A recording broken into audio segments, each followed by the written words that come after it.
নমস্কার সবাইকে।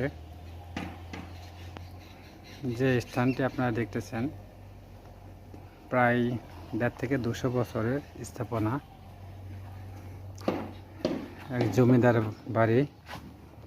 বাড়িটি এখন পরিত্যক্ত অবস্থায় আছে, অনেকটাই ধ্বংস হয়ে গেছে।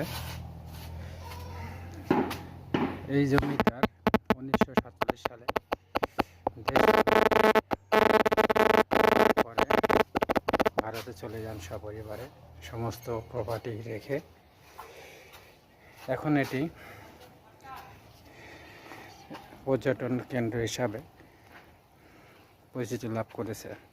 এখানে অনেক দূর থেকে অনেক দর্শনার্থী এটাকে দেখতে আসে এবং এই সুন্দর মনোরম পরিবেশটি স্বাচ্ছন্দ্যে উপভোগ করে।